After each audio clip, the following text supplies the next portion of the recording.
We're going to be looking at the four main causes of World War I today. This is best known as an acronym, MAIN, M-A-I-N, for militarism, alliances, imperialism, and nationalism. And as we go through this, we'll be looking at each one of these independently. And militarism is going to be the first one. So during the 1800s, countries are starting to rearm themselves and believe in the fact that a strong military is vital for a strong nation. Literally, it is defined as militarism is the massive buildup of a country's armed forces. So this centers on the idea that you want to rearm yourself to at least equal and hopefully surpass your rivals in terms of their military might. They're spending more and more money on it, as we see in this graph here. The countries on the right-hand side, no surprise there. These are the usual suspects who have been involved in this sort of struggle for world power for decades. The navies are also rearming themselves to the point where in 11 years they have doubled, tripled, and even maybe quadrupled their original size.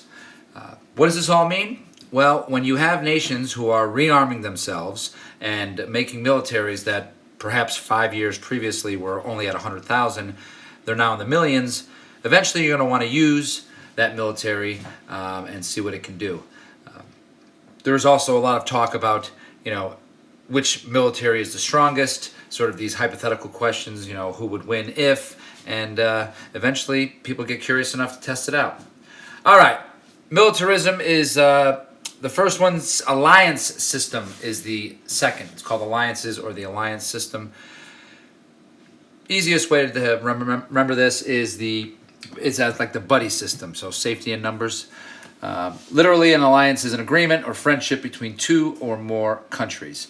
So you make a promise, and they make a promise to you, and you hope to keep it. The issue with this system is one of the clauses is, should you get involved in any sort of armed conflict with a country, it is expected that your buddies that you made this promise to will come to your aid and also fight, even if they had nothing to do with it at the beginning. So let's look at these sides. Who are these teams that sort of pair off? We have the Triple Alliance of 1882, the landlocked powerhouses of Germany, Austria, Hungary, and Italy, and they are flanked on both sides by what would be known as the Allied forces in the war, Great Britain, France, and Tsarist Russia. This graph does a pretty good job of sort of explaining who was sort of an aggressor towards whom and how the sides had sort of paired off. We'll get more into the alliance system and how they fell like dominoes when we cover the end of the video. All right, militarism, alliances, and now we have imperialism. Now, if you don't know what imperialism is at this point in time, then you've either been under a rock for the last 3 weeks or at the very least not in my classroom.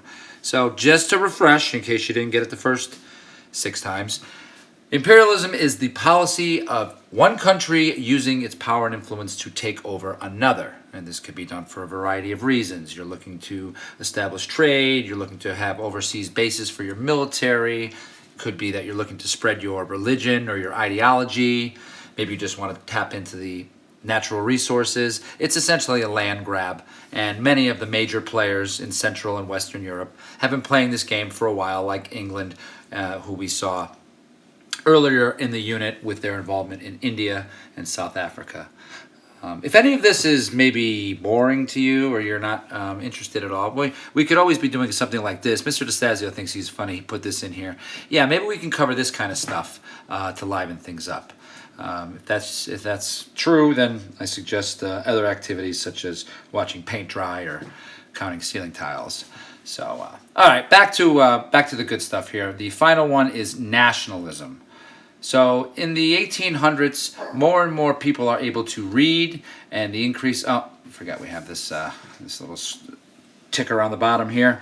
Having pride and support for your country's activities. Now, there's nothing wrong with nationalism per se, But unfortunately, you have this sort of sense of ethnocentrism, and that's where it's the belief that your culture, your language, even your food, everything about your culture is just better than everybody else's, and you tend to look down on other nations when that happens, and this creates some feelings of ill will, not helping the other problems that were going on at the time with imperialism, militarism, and the alliance system. So what does this all mean? What is it all leading towards? It needs a spark. These long-term causes need a singular event, a spark. And it's the death of this guy right here. This is the Archduke, the heir to the Austro-Hungarian throne.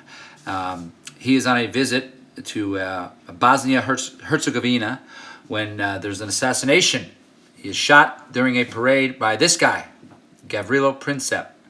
Gavrilo Princip was a member of a sort of terrorist organization of the time, the Black Hand. So the Archduke is killed. His wife is also killed. Oh, man, they've been killed a couple times here, apparently.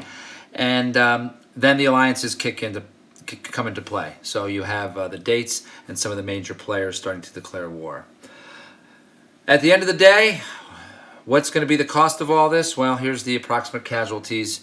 40 million overall, and it's broken down by nation. Overall, thank you very much for watching.